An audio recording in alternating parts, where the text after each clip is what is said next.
Hello, we are Memphis Communiversity. Today we are continuing our Intro to Proof-Based Math, and this is going to be our last video on direct proofs. So if you've been watching our video series, we applaud you for supporting our channel.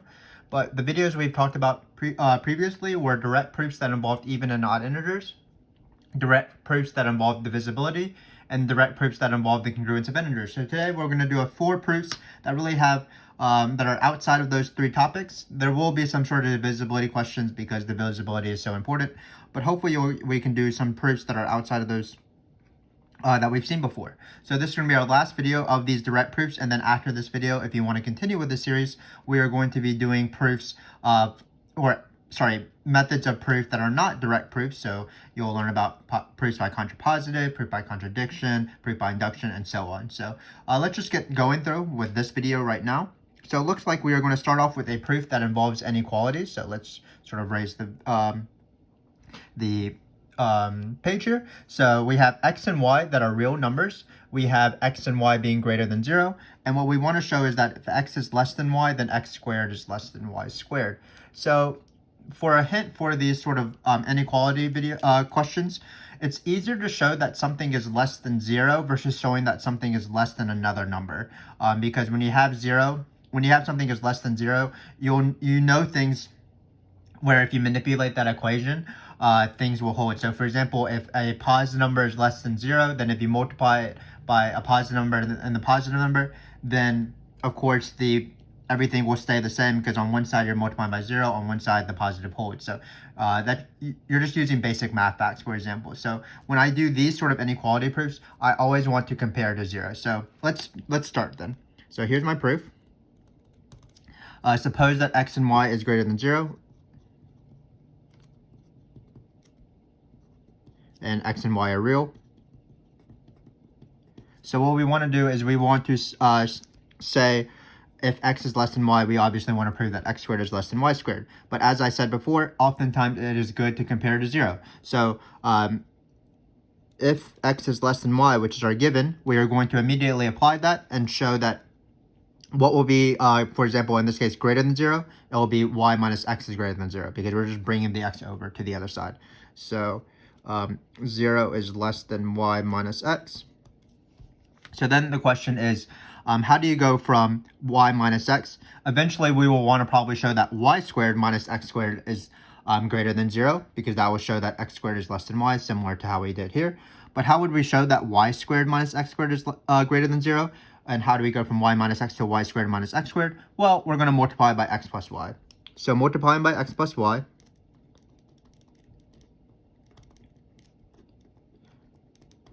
on both sides of the inequality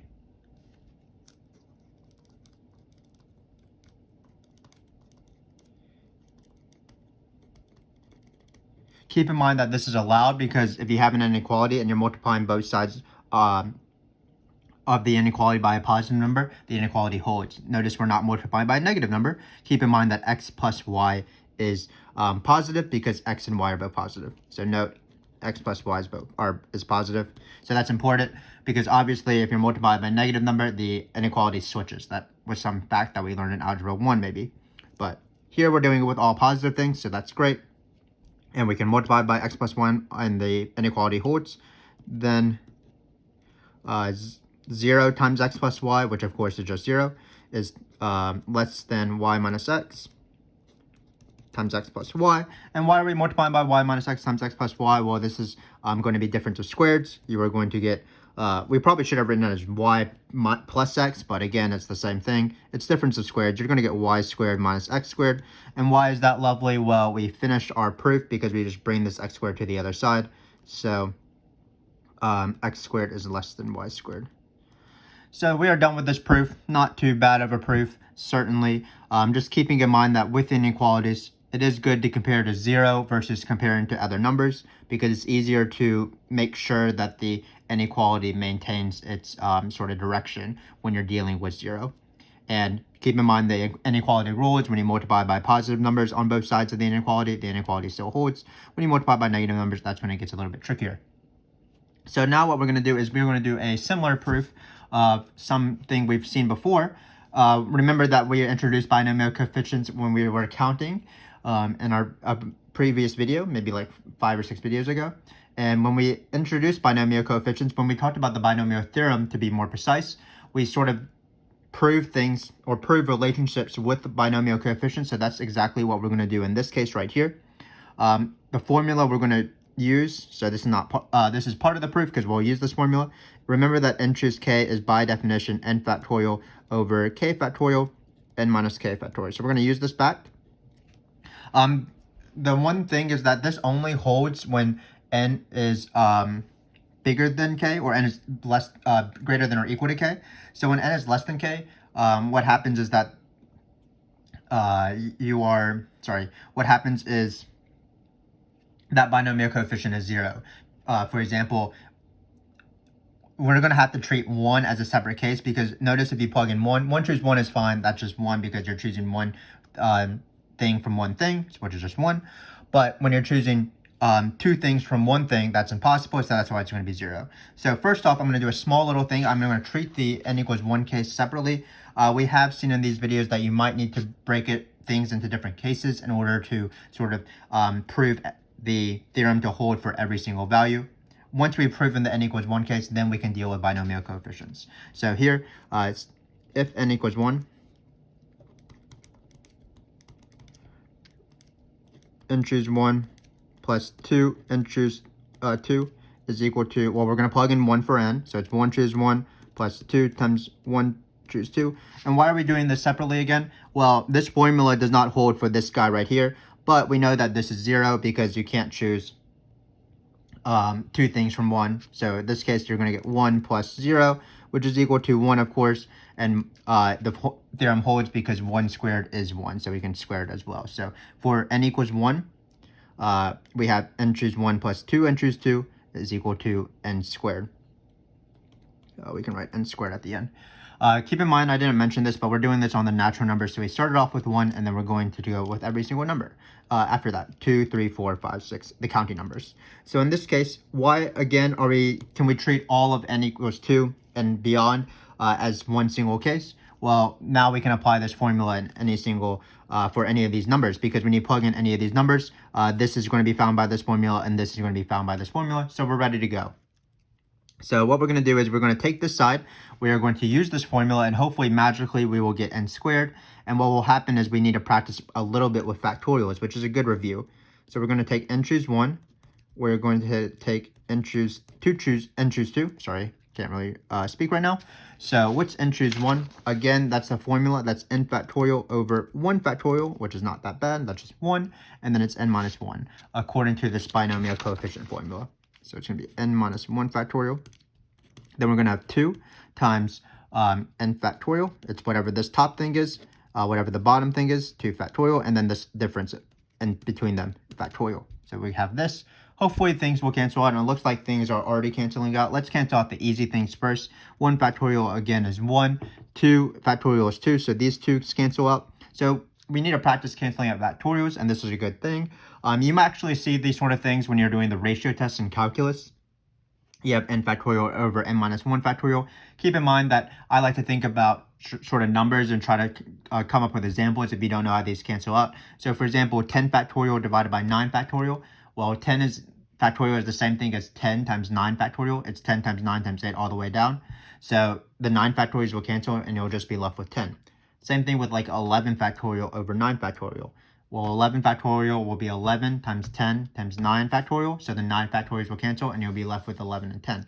So basically, if you have 2 factorials, you look at how much bigger the bigger one is. So in this case, just like with that number examples, how does n factorial and n minus 1 factorial cancel? Well, n factorial is equal to n times n minus 1 factorial. So these will cancel, and you'll be just left with n. Let's practice this guy right here. Well, n factorial is the same thing as n minus 2 factorial times all the terms up to n. So that will be times, didn't really leave myself in a frame, but hopefully I can squeeze it in. It will be times n and times n minus 1. So when you cancel these out, these guys will go away, and you're left with n times n minus 1. So we're going to add these together. Sorry, about 2 pluses, but n times n minus 1. Keep in mind that this needs to be distributed, so it's going to be n plus n squared minus n. These are going to cancel out, and you are left with what we wanted to prove, n squared. So again, not too bad. This small first little case, not super important, but we wanted to be precise. Really, we were trying to practice with binomial coefficients in this question. We've already done this in the past, and when you're practicing with binomial coefficients, you want to be good at canceling factorials, which is what we did. So not too bad of a question. Let's move on. So we have another interesting question which says if n is a natural number and n is greater than or equal to 2, then it means that this list of numbers, where you take n factorial plus 2, n factorial plus 3, n factorial plus 4, n factorial plus 5, all the way down, n factorial plus n minus 1, n factorial plus n, and you want to show that these are all composite. So what is a composite number versus a prime number? Well, a composite number is has a sort of trivial divisor where prime numbers are only divided by 1 in itself. Composite numbers are have divisors that are not just 1 in itself. So for example, 6. Well, 6 is divided by not just 1 and 6, but it's also divided by 2 and 3. So that is what makes a composite number. So again, I did say that these proofs technically are the miscellaneous proofs, but they will involve division in some way, and this is what's going to be how it's going to involve division, because you do have divisors. So what we're going to do is we're going to show that all of them are composite. The problem is that the challenge is to show that all of them are composite at the same time. So what we're going to do is we are going to take one of these things, and then hopefully we'll be able to show that it is has a divisor, not 1 or itself.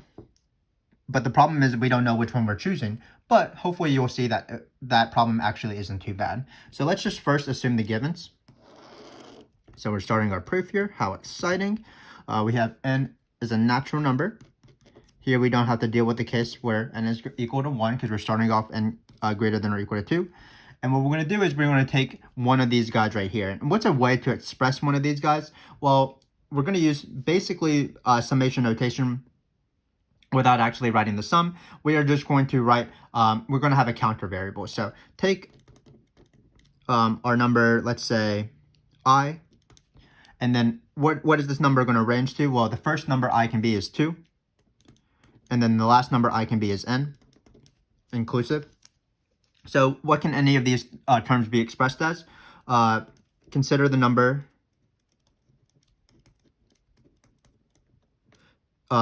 you take n factorial and you add I.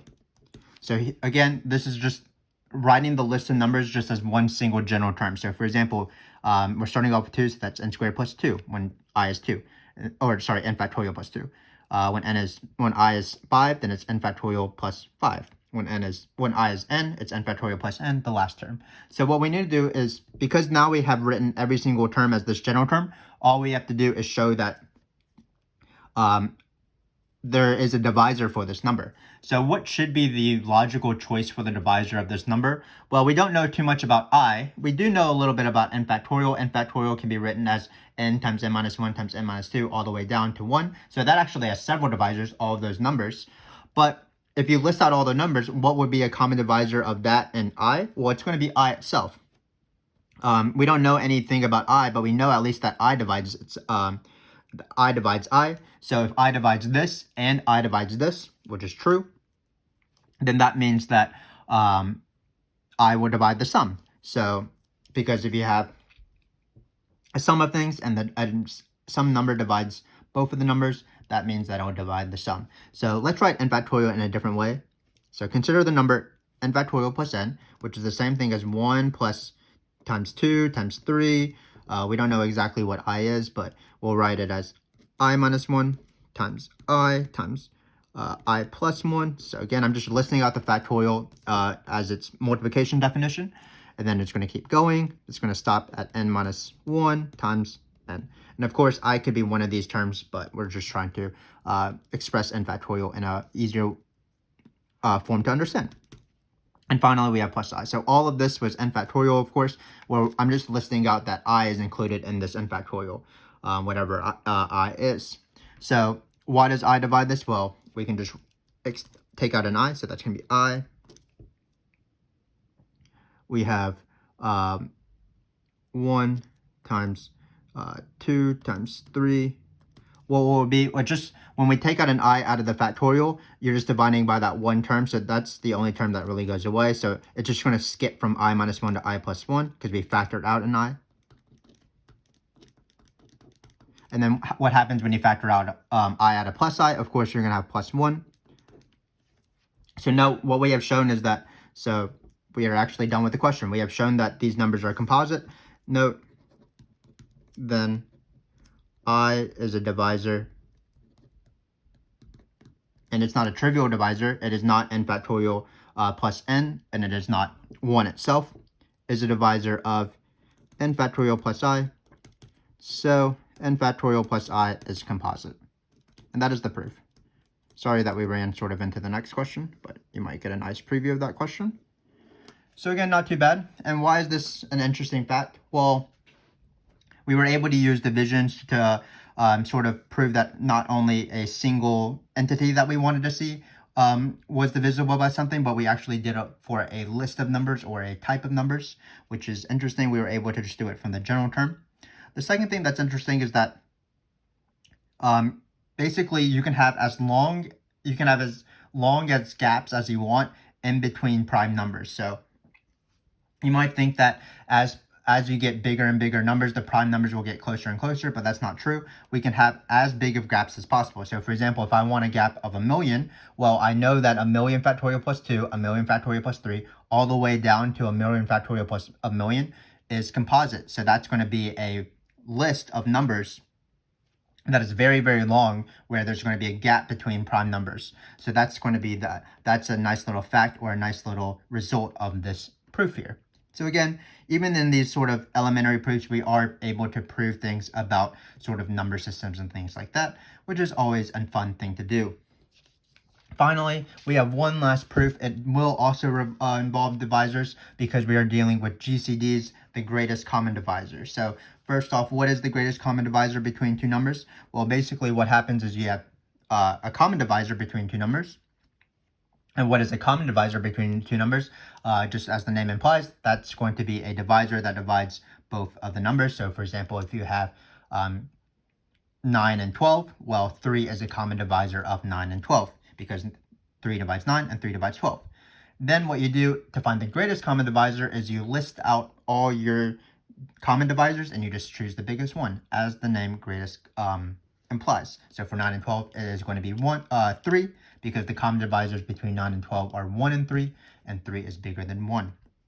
So that's that. So what we need to do is we're going to use all three words of the acronym of greatest common divisor. We're going to use the greatest part, we're going to use the common part, and we're going to use the divisor part.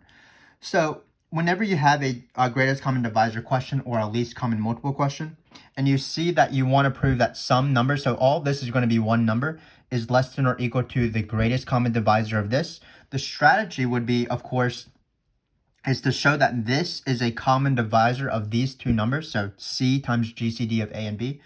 We're going to show that, hopefully, this is just sort of the outline of the proof. We're going to show that this number right here is a common divisor of CA and CB. And what that will mean is that this will be less than the greatest common divisor, because if this is a common divisor, it has to be less than or equal to the greatest common divisor. So let's see how it works. So first off, we're going to use the fact that we're dealing with the greatest common divisor of just A and B. So let's take, sorry, I use X, Y's, and Z's. Let me just change these real quick before we start. Let's just change these to A, B's, and C's. I forgot that. We need to be consistent. So we have A, B's, and C's, not X, Y's, and Z's. So let's just start with the proof. So we take our A, B, and C and the integers. That's great. We're going to call this, I don't want to keep writing GCD of A, comma B, so I'm going to let X be the GCD of A, comma B, and we're no longer using X for this. So I don't know why I wrote X, Y, Z. Got a little confused there. But we have X is equal to the greatest common divisor of A and B. So again, what we're going to try to do is we are going to try to see what it means for X to be the greatest common divisor of A and B. What that means, of course, is that thus, this is where the dividing comes in. So X divides A because it's the divisor of A, and X divides B. What does that mean? Of course, that means that A is equal to A, not X. hopefully you can read my handwriting, but so that A is equal to X times a number, an integer, and B is equal to X times another integer. We're probably not going to use the same integers, but this is what it means to divide, of course. X dividing A means A is equal to X times a integer. So M and N are integers. So we have that. Great. So now what should we do? Well, we don't want the greatest common divisor of A, B. We actually want the greatest common divisor times C. So what we're going to do is we're going to multiply by C. So let's just note that what happens when we multiply by C. Note that C, for both of these equations, CA equals C times XM, and CB is equal to C times XN. So what we have here, remember that what we want to find is CX.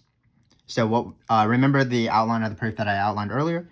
We want to show that this thing, which we're going to call CX throughout this proof, is a common divisor of CA and CB. But it is, because CX, we can put parentheses around here. So CA is equal to CX times an integer. CB is equal to CX times an integer. So that means, thus, CX divides CA and CX divides CB, because M and N are integers. And what does that mean? That means CX is a common divisor of CA and CB.